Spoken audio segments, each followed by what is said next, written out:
जब previous high से अगला दिन का हाई मतलब आज का हाई कल के हाई से ऊपर है तो वो directional movement, positive directional movement कहलाती है। ठीक है,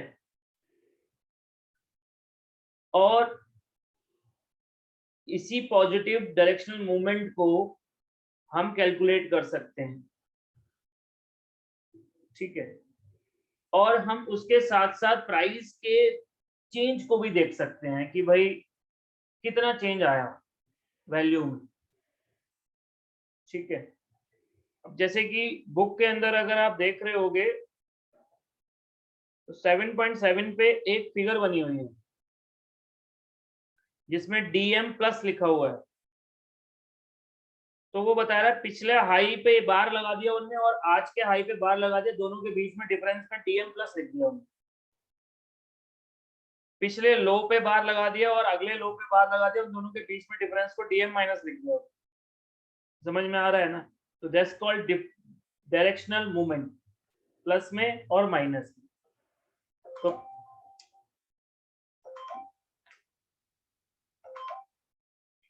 एक मिनट होल्ड करिएगा।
हाँ जी, तो 7.7 की फिगर आपको समझ में आ गई होगी। इसके बाद आपको लिखा है कि जो डीएम नेगेटिव होता है वो माइनस में फिगर होती है और डीएम पॉजिटिव होता है वो पॉजिटिव में फिगर होती है।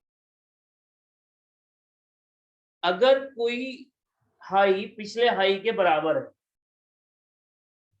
तो वो तो इग्नोर कर देंगे हम उसको। ठीक है ना, जीरो रेंज जिसे हम कहते हैं, रेंज बड़ा ही नहीं।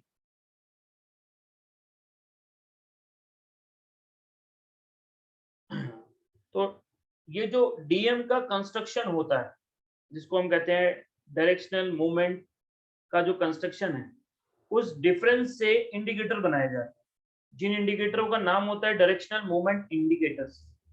ठीक है, अब यूजुअली इसका इसका जो प्रोसेस किया गया, इसको जो अप्लाई किया गया वो 14 दिन या 14 पीरियड के डेटा पे किया। तो बिल्डर ने बनाया था इसको। तो 14 दिन का जो एवरेज ट्रेडिंग रेंज है यानी एटीआर, पहले उसको कैलकुलेट किया। फिर two indicator are calculated using this data, यानी कि उसी एटीआर 14 दिन का जो एटीआर है उससे दो इंडिकेटर उसने बनाए जिसमें एक का नाम रखा उसने पॉजिटिव डीएमआई, डीआई प्लस कहते हैं उसको, डायरेक्शनल इंडेक्स प्लस, और दूसरा इंडिकेटर उन्होंने बनाया डीआई माइनस।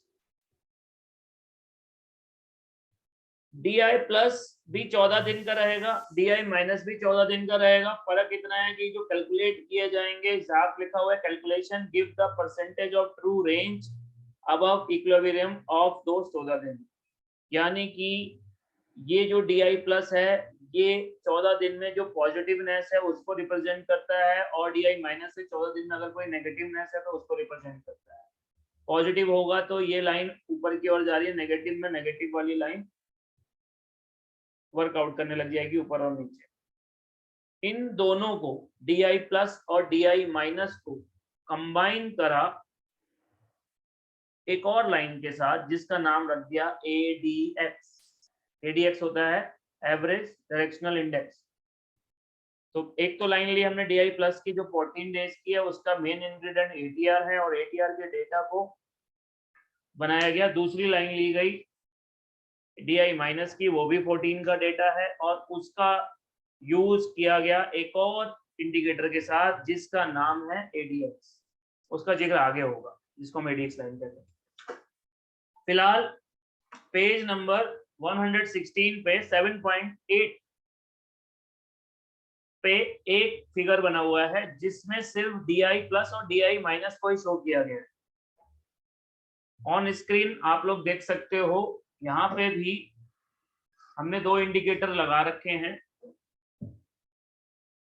इन दो इंडिकेटर में एक इंडिकेटर तो ये जो नजर आ रहा है आपको, ये ADX है, और इसको मैं अभी थोड़ी देर के लिए हटा देता हूँ। और ये जो DMI का इंडिकेटर है, यूजिंग जिनके अंदर DM प्लस DI प्लस और DI माइनस को यूज किया गया है। यहाँ लिखा हुआ है ना DI लेंथ 14, ADX 14, और स्टाइल में DI प्लस DI माइनस और ADX लिखा हुआ है। DI प्लस हमने कर दिया, मान लीजिए ग्रीन कलर। सबको शो हो रहा है चार्ट? Yes sir. और DI माइनस कर दिया हमने रेड कलर। और अभी थोड़ी देर के लिए हमने ADX हटा दिया क्योंकि अभी हम कर रहे हैं सिर्फ इन दोनों।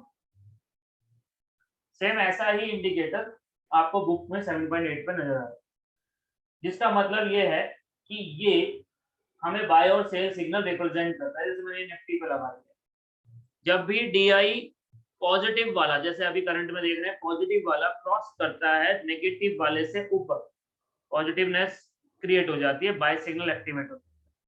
और जब भी नीचे की ओर क्रॉस करता है तो सेल सिग्नल एक्टिवेट हो जाता है। तो यानी कि पॉजिटिव वाला यानी प्लस DI का माइनस DI से ज्यादा डिफरेंस क्रिएट करना, प्लस में डिफरेंस क्रिएट करना बाय सिग्नल है, और पॉजिटिव वाले का माइनस वाले से नीचे जाना सेल सिग्नल है। ये सिंपल आपको पिक्चर नजर आ रही होगी, कहीं सेल है, कहीं बाय है, फिर सेल है। यहाँ पे देखेंगे करंट में तो सेल आएगी क्योंकि DI पॉजिटिव नीचे जा रहा है और नेगेटिव ऊपर जा रहा है। तो जब नेगेटिव तेज हो जाएगा तो सेल आएगी, पॉजिटिव तेज हो जाएगा तो बाय आएगी, सिंपल। आप एक लाइन से याद कर सकते हो कि ग्रीन वाला जो है वो DI प्लस है, वो रेड को क्रॉस करके फॉल डाउन करता है तो सेल आएगी, और अप करता है तो बाय आएगी। ठीक है, सेम पिक्चर को 7.8 में बुक के अंदर दिखा रखा है, और वहां पे शो कर रखा है कैसे बाय और सेल सिग्नल जनरेट हुए। तो इसमें तो कोई दिक्कत नहीं है, क्रॉस ओवर्स हो रहे हैं दोनों के, जिनसे सर किस टाइम पे वर्क करेगा ये? हाँ जी, किस टाइम फ्रेम पे वर्क करेगा? किसी पे भी वर्क करेगा मैम, 5 मिनट में भी लगा लो तब भी वर्क करेगा। सर मूविंग एवरेजेस की तरह ही है मतलब फिर बेसिकली? नहीं, ये उससे अलग है मैम, ये ATR बेस्ड चीज है, वो moving average simple price based चीज है, ये अलग चीज। ये डायरेक्शन नहीं, पे काम कर रहा है, मूविंग एवरेजेस भी जब क्रॉस ओवर मूविंग एवरेज। ठीक है sir.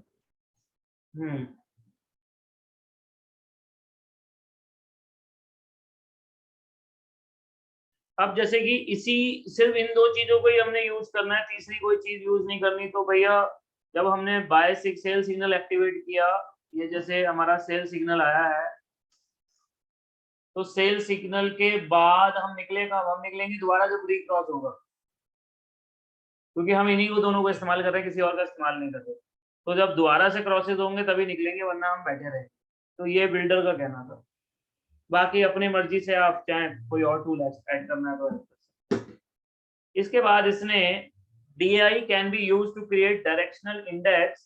This DX then used to create average directional index ADX line, यानी DI से ही ADX बनाया, जिसमें इसने कहा है कि जो DX होता है, डायरेक्शनल इंडेक्स होता है, वो कैलकुलेट किया जाता है एब्सोल्यूट यानी कि positive difference between the DI plus और DI माइनस। DI प्लस और DI माइनस का जो वैल्यू आ रहा है, इन दोनों का जो डिफरेंस आएगा, और वो भी पॉजिटिव वाला जो लोगे तो उससे क्या निकल कर आएगा, ADX यानी DX निकल कर आएगा। ठीक है, और उसी DX को इन्होंने नाम दिया ADX लाइन, जो कि मैं अब शो करने जा रहा हूँ, जो इस इंडिकेटर के अंदर भी लग सकता है, आप बाहर से अलग से लगाना चाहते हो तो अलग से भी लग सकता है, इसी इंडिकेटर के अंदर लगाते हैं हम। तो यहाँ पे ADX का एक ऑप्शन दे रखा है, मैंने उसको ब्लैक कलर से शो कर दिया, देख सकते हो। ये जो लाइन क्रिएट हुई है DI प्लस और माइनस की वजह से क्रिएट हुई है, DI प्लस और माइनस का जो डिफरेंस आ रहा होगा उसमें जो पॉजिटिव वैल्यूज फिगर आउट हो रही होगी उनसे बनाया होगा। और ये जो डायरेक्शनल इंडेक्स है ये ज्यादा इंपॉर्टेंट है as compare to DI plus और DI माइनस, क्योंकि ये एक्चुअल डायरेक्शन बता रहा है बाजार की क्या रहने वाली है। तो आगे क्या लिखा है उसको समझते हैं।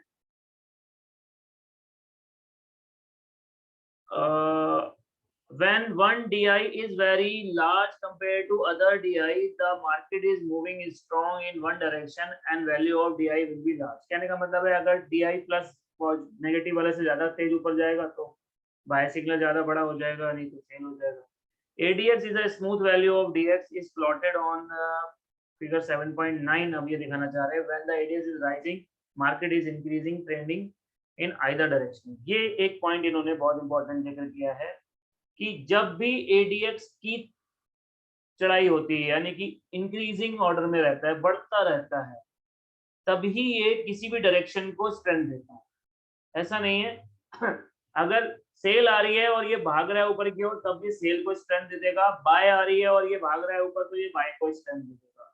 तो आपको ये याद रखना है ADX जो ब्लैक कलर की लाइन है ये हमेशा इसका डायरेक्शन अप रहने पे ही तेजी देता है, डाउन रहने पे तेजी नहीं देता, चाहे वो बाय सेल ट्रेड हो चाहे वो सेल ट्रेड हो।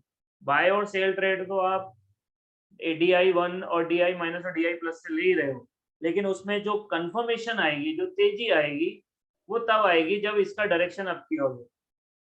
तो शायद वीडियो भेजी आपको लोगों को अभी ADX की जो ऑनलाइन Yes, है, sir. तो उसमें भी ये इस बात का जिक्र किया गया होगा। Yes, sir.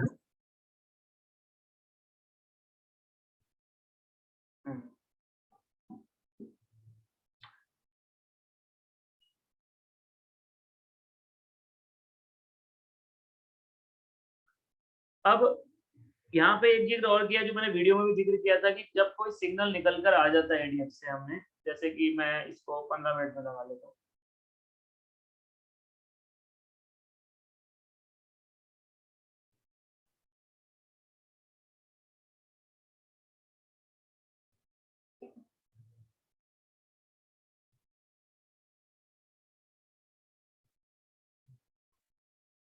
ये मैंने 15 मिनट में लगा लिया। यहाँ पे मैं एक ट्रेड आप लोगों को दिखा रहा हूँ, जैसे यहाँ पे बाय सिग्नल एक्टिवेट हुआ है हमारा, ये मैं वर्टिकल लाइन सेट कर देता हूँ।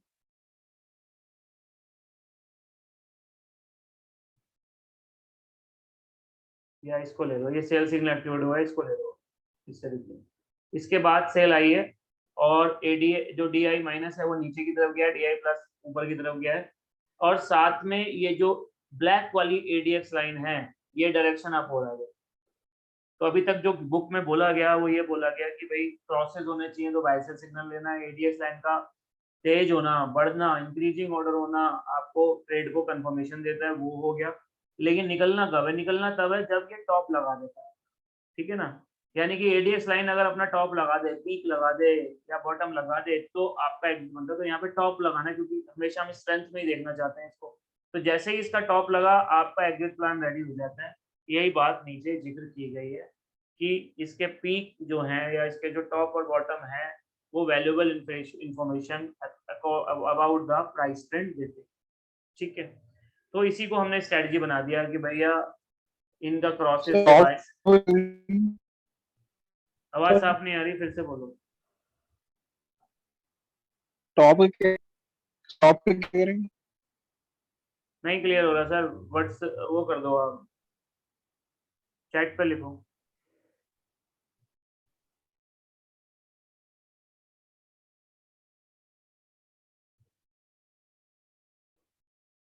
पलक ADX ऐसे बनता है, यही तो बता रहा था कि ADX जो है DI माइनस और DI प्लस का डिफरेंस से बनता है। टॉप को कैसे पता करेंगे सर? आप इस चार्ट पे नजर डालो तो आपको खुद दिख जाएगा ये ब्लैक लाइन कब टॉप बना रही है। इसको पता करने की क्या जरूरत है? 37 के बाद वैल्यू दिख रही है आपको, नीचे आई है, इस कैंडल पे 37 है, अगली कैंडल पे देखोगे 37.5 से नीचे हो जाएगी, तो पता चल जाएगा आपको। यू बनाएगा ना वो, यू या वी जैसे टॉप। हाँ ओके, ठीक है सर, ठीक है आगे। हम्म, तो एडीएक्स लाइन अपने आप में अगर सिर्फ हम एडीएक्स लाइन को ही फॉलो करें तो एडीएक्स लाइन भी आपको ट्रेंड डायरेक्शन के बारे में जानकारी देती है। आप डी माइनस प्लस हटा दो, सिर्फ एडीएक्स लाइन पर नजर रखो, जब भी इसका डायरेक्शन ऊपर जा रहा है तो ये उस ट्रेंड में तेजी ला दे रहा है, जब भी इसका डायरेक्शन नीचे जा रहा है वो ट्रेंड धीमा हो जाए, सीधी सी बात ये है। लेकिन क्योंकि सिर्फ एडीएक्स लाइन से जो ट्रेड आएंगे वो ज्यादा कंफर्मेशन नहीं है, इसीलिए उसको यूज किया जाएगा डी आई के साथ, प्लस और माइनस। जब डी आई प्लस और माइनस के साथ आप इसे यूज करोगे तो उसका नाम हो जाएगा डायरेक्शनल मूवमेंट इंडेक्स, DMI। ठीक है, इसीलिए वो DMI के नाम से आता है। क्लियर है? Yes sir. ठीक है, अब आगे जो इंडिकेटर्स के बारे में जिक्र होता है वो है चैनल, बैंड और एनवलप। तो पहले एनवलप देख लेते हैं भाई, क्योंकि नीचे लिखा है कि simple moving average represent the centre of stock price trend. Actual price tend to oscillate around the moving average. The price movement is centralized on the moving average but fall within a band and envelope around the moving average. By determining the band within price tend to oscillate, the analyst is better able to determine the range. जैसे कि एक band मैं आप लोगों को दिखाता हूँ charts पे, आप देखिए, मूविंग एवरेज का ही एक बैंड बनाऊंगा आपके सामने। ये चार्ट हम 1 आवर का कर लेते हैं और कोई जिसमें गैप कम है वो ले लेते हैं।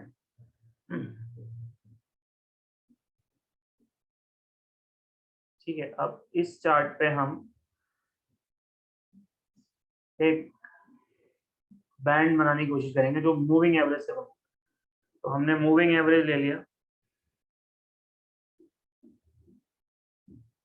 और मूविंग एवरेज का पीरियड हमने ले लिया 35, और इसको मैंने क्लोज पे नहीं लगाया, इसको मैंने लगाया लो पे। ठीक है, यानी कि क्लोज प्राइस नहीं ले रहा हूँ, लो प्राइस ले रहा हूँ। और एक और मूविंग एवरेज मैंने लिया,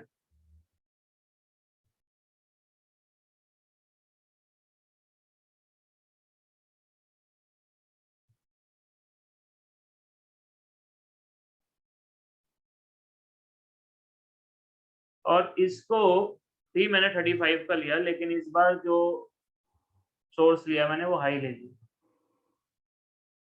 ठीक है, और इस तरीके से ये मूविंग एवरेज का बैंड था, देख रहे हैं।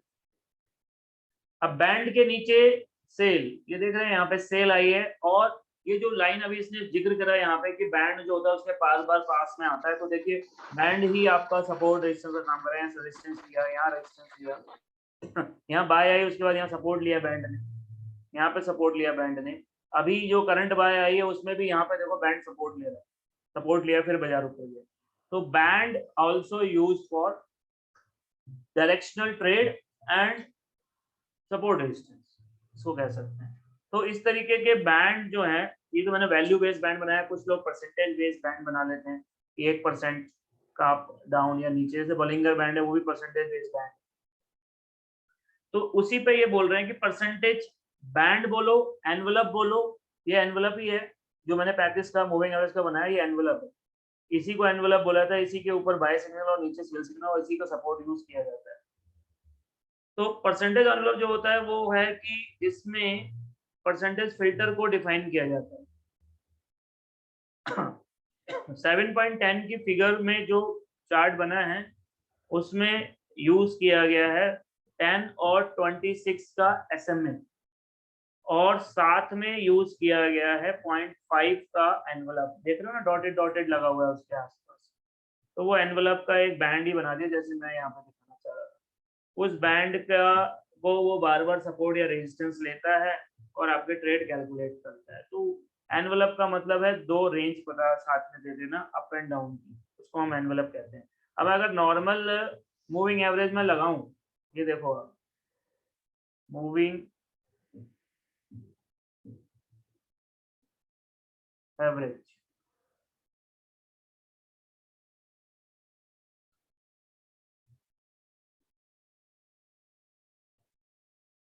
और ये भी मैं 35 की लेता हूँ, और कलर मैं इसका रेड कर देता हूँ। और अब जो है मैं क्लोज प्राइस को ही यूज कर रहा हूँ। तो देखिए ये बन गया बिल्कुल वैसा ही टूल जैसा वहां दिख रहा है, बन गया। This is called envelope. मैंने हाई लो के बेस पे एनवेलप बना, बीच में नॉर्मल 35 है क्लोज वाला, और एक हाई का 35 है, एक लो का 35 है, and that is the envelope range, not ये सिंगल मूविंग एवरेज। ये ज्यादा कामयाब हो गया एज कंपेयर टू नॉर्मल अगर हम सिंपल 35 लगाते हैं, ठीक है। तो इसके बेस पे भी ट्रेड डिसीजन डिटरमाइन किए जाते हैं, ये वो बताने की कोशिश कर रहे हैं। इससे एक फायदा ये होता है कि कभी कभी बाजार रेंज बाउंड हो जाता है, या फिर बाजार एक ही लेवल को बार बार क्रॉस ओवर कर रहा होता है, वो बच जाता है। यानी कि जो जो आपके खराब ट्रेड है उससे बच जाते हो आप। जैसे यहाँ पे ये देख रहे हो ना, ये रेंज में आया, अगर आप नॉर्मल रेड वाली लाइन से देखो तो एक बार सेल आके फिर बाय आ गई, जबकि बैंड को देखो या एनवेलप को देखो तो आप बच गए, यहाँ पे भी बच गए। तो ये जो इस तरीके के ट्रेड यहाँ पे भी बच गए, तो इस तरीके का ट्रेड जो बचा रहा है वो आपका रेंज बनाने की वजह से बचा है। तो it is called percentage envelope. मैंने strategy Sir, how do you decide the length? है How do you decide the length? 35? Yes, sir. Sir strategy है सर, वो तो मेरी पहले से deciding testing sir. You can decide according to you 10, 15, 20, 21 जो भी होता है। अब मूविंग एवरेज में जो वीडियोस में है उसमें हम 5, 13, 26, 3, 9, 18 ये सब देते हैं, ये सब स्ट्रेटजी बेस ही होती है। बैक टेस्टिंग से रेंज डिसाइड होती है सर, रिजल्ट जिसके ज्यादा अच्छे हो उस पे काम।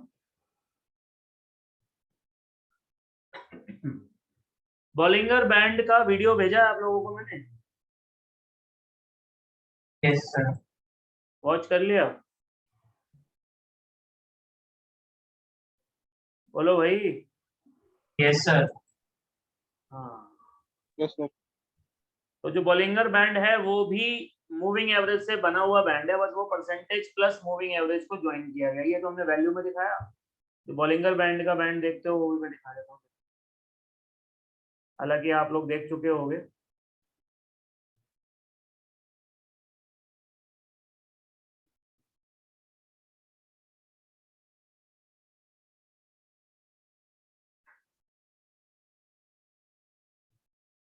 जिस तरीके से इसके अगर आप पैरामीटर पे जाओगे तो आपको नजर आएगा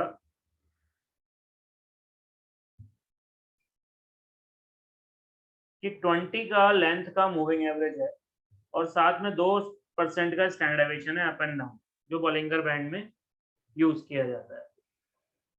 तो इसके अंदर भी हम देखते हैं नैरोनेस, जिसको हम स्क्यूनेस कह देते हैं कि भाई वो स्क्वीज हो जाएगा, या फिर वो वाइडनेस, या जो वो एकदम से लार्ज हो जाता है उसका जो एरिया है। तो बॉलिंगर बैंड जो है वो भी आपको डिसीजन देता है, जिसके बारे में इन्होंने यहाँ पे जिक्र किया हुआ है। और एक बात और लिखी हुई है कि स्टैंडर्ड एविएशन के साथ साथ आप एटीआर का इस्तेमाल भी कर सकते हैं, लेकिन नॉर्मली स्टैंडर्ड एविएशन का ही इस्तेमाल होता है।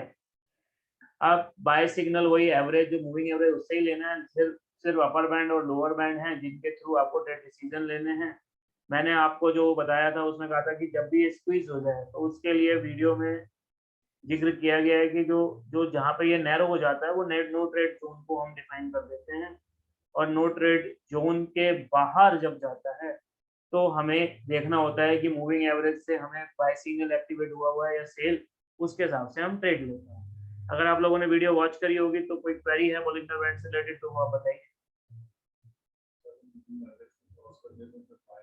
ऊपर ऊपर होगा तो बाय, नीचे है तो सेल। बॉलिंगर बैंड में कोई क्वेरी है तो बताइए। नहीं है sir. किसी की भी नहीं है? No sir. नो।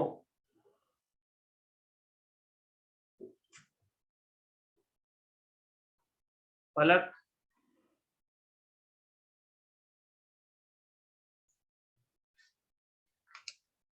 पलक कोई क्वेरी है?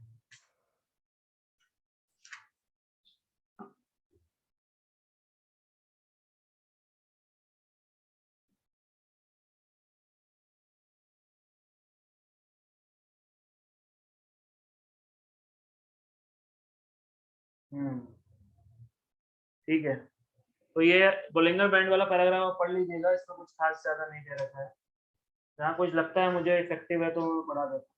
इसके बाद आपका जो टूल यूज हुआ है वो है कैटलर चैनल। इससे रिलेटेड वीडियो मैंने आप लोगों को शेयर नहीं करी है, राइट?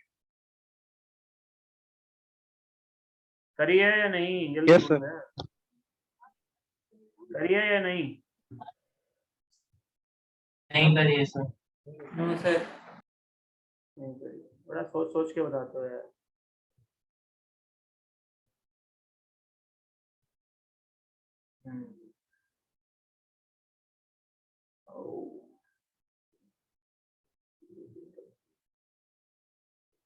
ठीक है, कैटलर चैनल मैं अभी समझा रहा हूँ। कैटलर और डॉन्चिन से रिलेटेड जो वीडियो है वो भी आप लोगों को शेयर करूँ।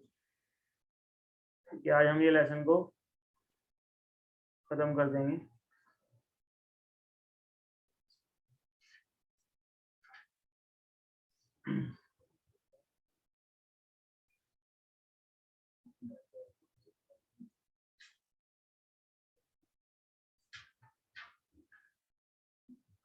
फोन चार्ज नहीं रहता है। देखो आ गई आप लोगों के पास वीडियो?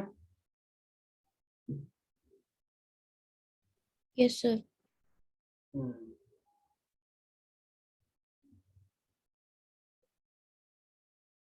अब ये देख रहा हूँ इसमें टूल है नहीं है। कैल्टनर है ना, कैल्टनर आ गया।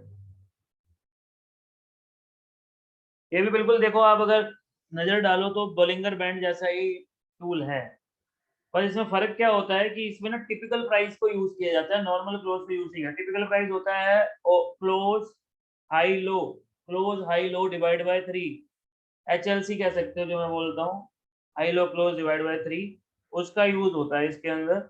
और ये जो बनाया गया, ये मोस्टली जो बैंड कंस्ट्रक्ट किया गया, ये 10 डे के SMA पे बनाया गया। 10 डे SMA का टिपिकल प्राइस बनाया, ठीक है। और calculate the band size by creating 10 day SMA of high minus low and upper band is plotted as the 10 day SMA typical price plus 10 day SMA of bar range या high minus low। bar range को कहते हैं high minus low। तो अब इसके parameter पे अगर आप जाओगे तो सेम आपको वैसा नजर आएगा। 20 की लेंथ जैसे मैंने लिखी हुई है और 2 का मल्टीप्लायर लिखा हुआ है। 20 जगह आप 10 कर सकते हो, जो बुक में जिक्र किया गया वो 10 का जिक्र किया गया। नीचे देखो आपको बताया गया होगा, कुछ लोग इसे 20 में भी यूज करते हैं। इसी पैराग्राफ में लिखा हुआ है पेज नंबर 121 पे। बिल्कुल वैसा ही बोलिंगर बैंड जैसा ही नजर आता है, सब कुछ वही काम है, यूजिंग वही है। सिर्फ ये कैटलर है क्योंकि ये 10 पे ज्यादा यूज होता है इसलिए इसको, और 20 पे यूज होता है बोलिंगर बैंड। लेकिन बोलिंगर बैंड में जो स्क्यूजनेस आती है वो इसमें नहीं आती है। इसके अंदर सिर्फ रेंज इफेक्टिवनेस को पता लगाया जा सकता है। बीच वाली मूविंग एवरेज से बाय सिग्नल एक्टिवेट होगा, और अपर बैंड जो है वो रेजिस्टेंस का काम करेगा, लोअर बैंड जो सपोर्ट का काम करेगा। इसको मैं 10 पे करके भी दिखा देता हूँ। 10 पे करेंगे तो थोड़ा इस तरीके से और फ्लक्चुएशन करने लग जाएगा। तो बोलिंगर बैंड का ही भाई है, but Bollinger band is better than this, ठीक है, मैं ये कह सकता हूँ। लेकिन सिर्फ एक बात है, इसमें क्लोज प्राइस ना लेके टिपिकल प्राइस को यूज किया गया। पेपर में पूछा जा सकता है, तो उसके बारे में आपको नॉलेज होना जरूरी है।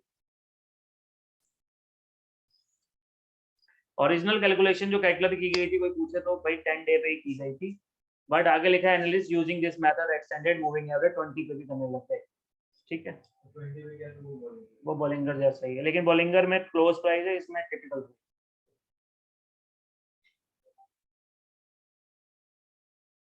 बोलिंगर में सिर्फ क्लोज प्राइस होता है और इसमें टिपिकल जो किया है क्लोज और हाई लो क्लोज और ले लिया, हाई लो को भी ले लिया।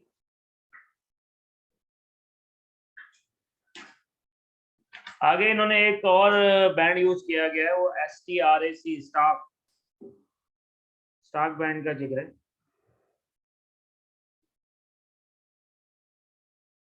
देखते हैं दिया नहीं दिया।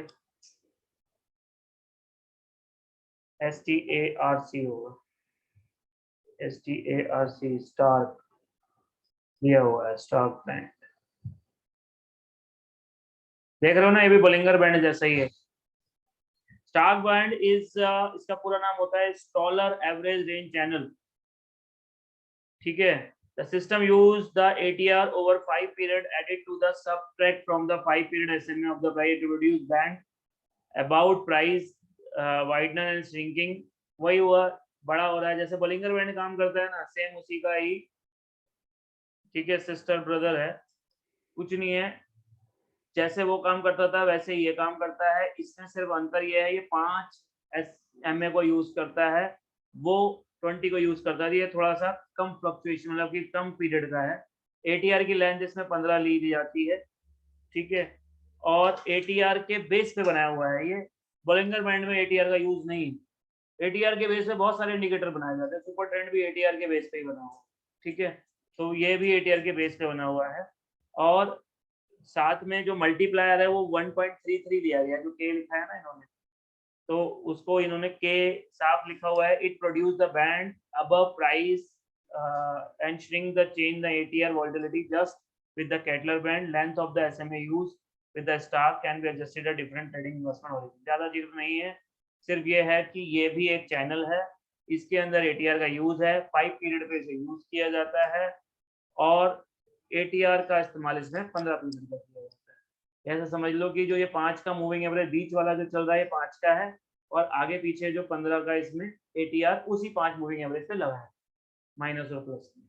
ये भी वही करेगा, श्रिंक हो रहा है तो नो ट्रेड जोन है, वाइड हो रहा है तो ट्रेड जोन है, बट बोलिंगर बैंड से ज्यादा इफेक्टिव नहीं, ठीक है ना। ये सिग्नल ज्यादा और फ्रीक्वेंसी ज्यादा ये देगी। छोटे चार्ट पे आप लगा लो, 5 मिनट 15 मिनट पे थोड़ा सा काम कर जाएगा, मतलब इतना इफेक्टिव नहीं है। सिर्फ ये इसलिए अच्छा है कि ये टॉप और बॉटम्स पे आपको सपोर्ट रेजिस्टेंस दे देगा। जैसे ये देख रहे हो ना, यहाँ टॉप दे दिया, यहाँ बॉटम दे दिया, ये बॉटम दे दिया, ये टॉप दे दिया, इस तरीके से, क्योंकि बाहर जाते ही ये रेजिस्टेंस और सपोर्ट क्रिएट कर देता है। यहाँ पे टॉप लग गया, फिर ये बॉटम लग गया, फिर टॉप लग गया, फिर बॉटम लग गया, टॉप लग गया, बॉटम लग गया, ये पता कर सकते हैं, बट बहुत ज्यादा इफेक्टिव नहीं प्रैक्टिकली। बाकी बुकिश नॉलेज में तो पढ़ के रखो।